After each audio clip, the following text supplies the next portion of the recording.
statement, then we'll go to questions. Reminder, please, no live streaming. All right, yeah, we finished up scrimmage Tuesday, Saturday, and players had Sunday and Monday off, and it's a big recovery time for us. We kind of finished what we consider to be training camp on Saturday afternoon, and we are still working on us and focusing on us and getting better. We're going to work on opponents for a couple days before we dive into Clemson later this week. Yeah, Coach, real simple. What'd you learn about your football team this fall camp? Yeah, that we've got good mental toughness. We're in a good spot in terms of physicality. They've grinded. We're not where we need to be by any means, but we have made progress. I mean, scrimmage 1 to scrimmage 2 progress was good. I saw things that I needed to see in terms of tackling, playing better without the coaches on the field, all the things you look for in young players to see them grow. You know, there's a small body of guys that have played a lot of football here that I know can go out there and execute. Then there's a larger body of new players that have to prove that. And I thought we had more guys execute without the coaches on the field Saturday and push through the heat, which is mentally tough, that you have to be able to get through that to grow and get better. And I'm pleased with where we are coming out of camp. Kirby, is there any injury updates that you could provide us with? Who? Like, what's your question on? Robinson, running back, Brinson status. Which Robinson? Roderick. Yeah, Roderick's dealing with a little bit of a turf toe, and don't know when he's going to become or be available. But we had a good group of backs really do good things Saturday. Who else you asked about? Warren Brinson. Yeah, Warren's been working his way back. He's hitting, I think, around 75-85% on his GPS. He has improved each and every day. He's been dealing with a little bit of Achilles, but that was coming into camp. It was something we were aware of, and actually today he's supposed to get back and do a lot more work with us. Coach, what have you seen from the 3 transfer receivers, Colby, London, and Michael, so far in camp? Colby's been dealing with a hamstring some, so he hasn't been 100%. London had a big jump from scrimmage 1 to scrimmage 2.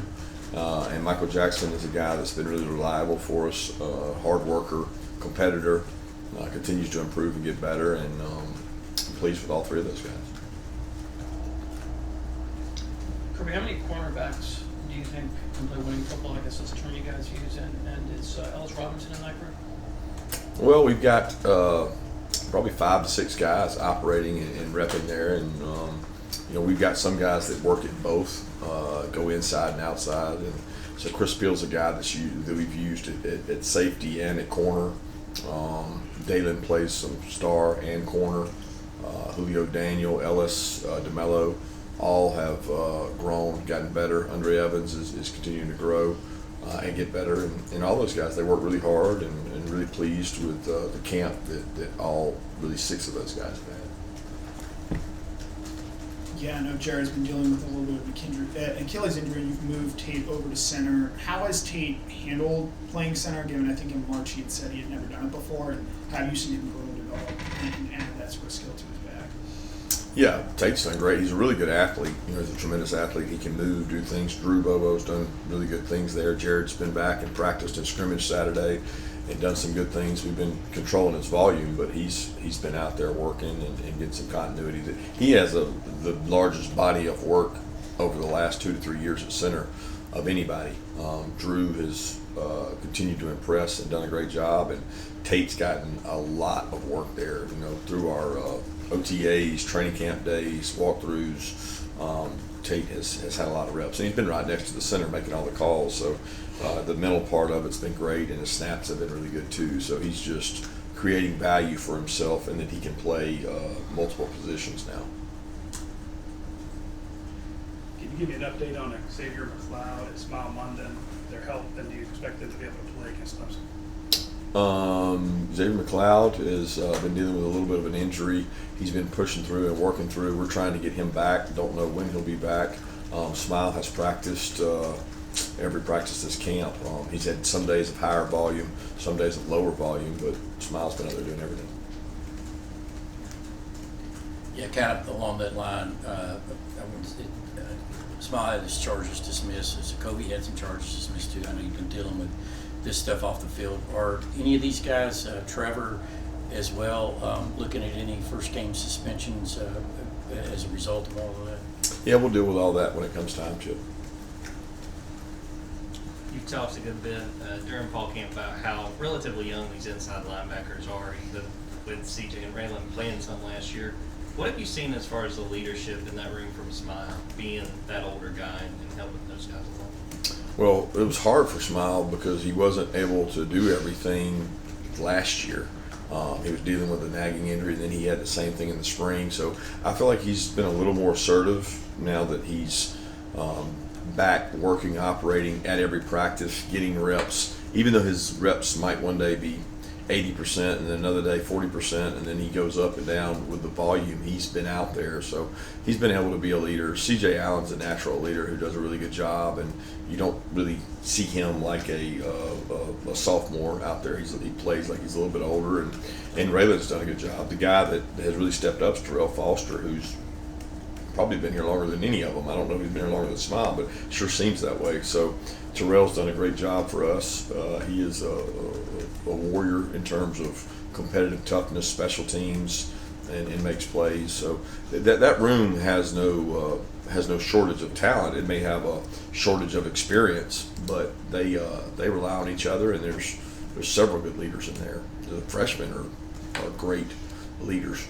Chris Cole and Justin Williams are going to be tremendous leaders and players in our organization as they get older. Coach, another running back question. For Branson goes, what stood out about the way he attacked his rehab during his injury last year? And as far as Trevor goes, you mentioned last week he's become the leader of the room. I was wondering if you could maybe give some example of how he's going about doing that. Yeah, Branson is a really hard worker. First of all, he came in with some tendonitis, and so it was really hard for him his freshman year to push and get through. There were times at camp he couldn't even run. He never complained. He's just a tough, mentally and physically kid. He's got great parents. They pushed him.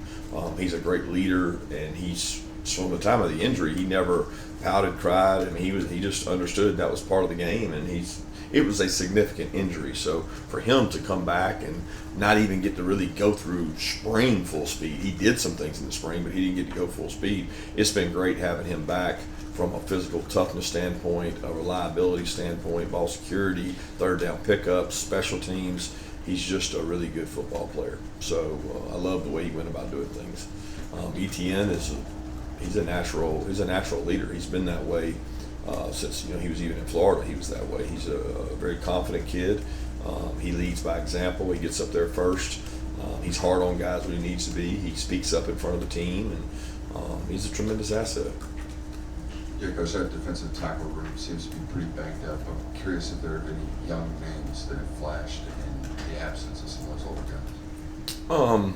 They're working hard. I wouldn't go as far as say flashing. I mean, they're working hard. They're getting better. Jordan Thomas, Jamal Jarrett, Namdi, all those guys, Nas Johnson, the quality of work they've gotten and the amount of work they've gotten has been inordinate based on years past, where a guy like that would not have gone against maybe the 1-0 line much. He would have gone against maybe the 3-0 line. Well, they've been forced to go against 2s, 3s, 1s. They've gotten a lot of work. Nas has, who's been a staple for us. Christian has. Xavier McLoud has, and so has Warren Brinson in terms of that. So those guys all getting back and getting back healthy it's provided us an opportunity to build depth with the younger players. I'm asking about a couple other young guys, Justin Williams and Joseph Joignier. How the two big talented kids out of Texas. What can you tell us about? Both working. They're both getting through their first camp, which is not easy here, and I don't set real high expectations like you guys try to do for these kids. I tell them that if they can help and contribute, I want them to, and I think both those guys will help us and contribute this year. To what extent, maybe based on injury, how many snaps we have to play, what packages we play. Justin's probably going to help on special teams before anything else. Joseph has done a tremendous job. You feel like they're older than that because they went through all spring. And Joseph has asserted himself as a physical presence. He's a good sub rusher. He's really physical on the edge.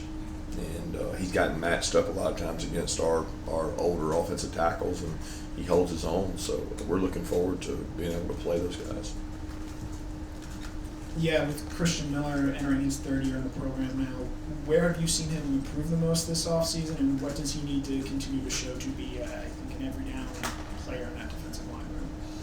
Yeah, I think he is an every down player in that room. I think he's shown that even last year. We had the luxury of some depth, so we didn't have to play him every down. We got to rotate him and play him. But he's been much more dependable, reliable, available might be the best word, because he's been doing a good job of staying healthy and working. He's had some nagging injuries the last couple of years that he didn't get all the way through camp. So availability sometimes is the best ability, and he's been that.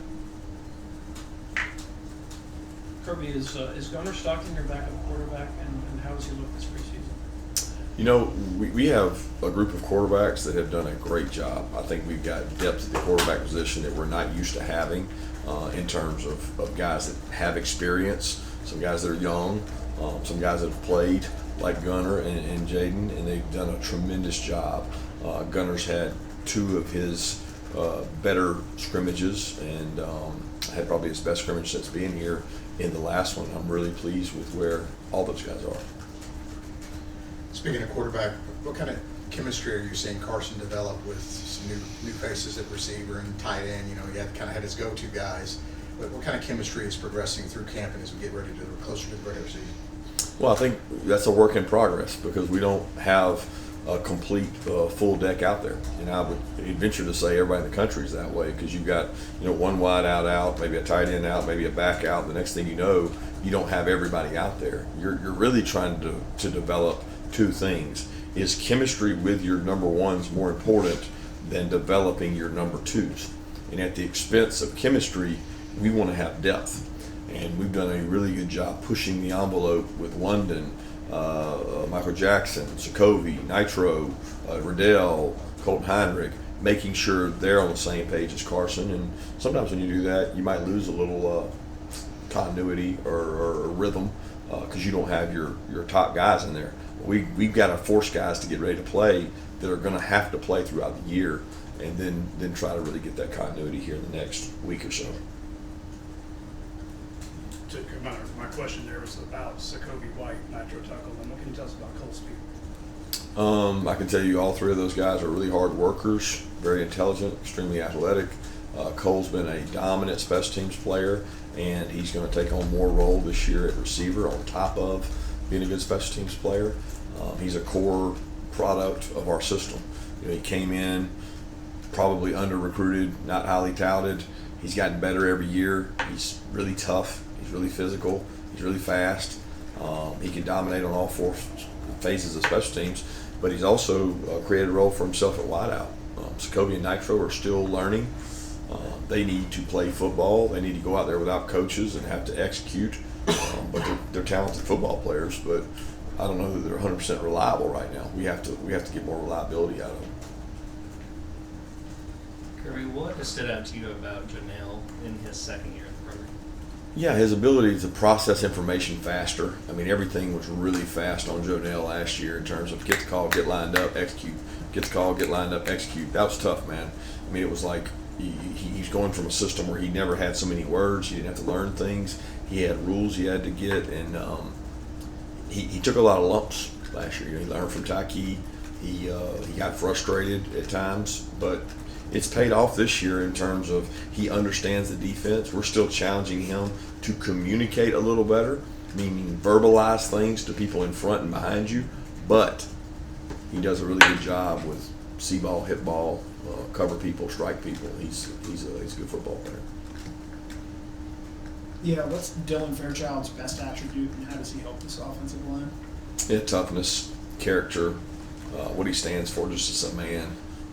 Have a lot of respect for Dylan and the way he's gone about his approach. He stood up in front of the team and told his story, and he talked about the years he spent on the scout team and how much it meant to him to earn what he's gotten here and how hard he's had to work for it. So a lot of respect for him. His greatest attribute is probably his toughness or his power. Yeah, Coach, you mentioned taking a look earlier this week at future opponents. Are there specific matchups you guys are previewing, or what does that process look like over the next couple of days? We're just looking at future opponents and things that we don't see from ourselves.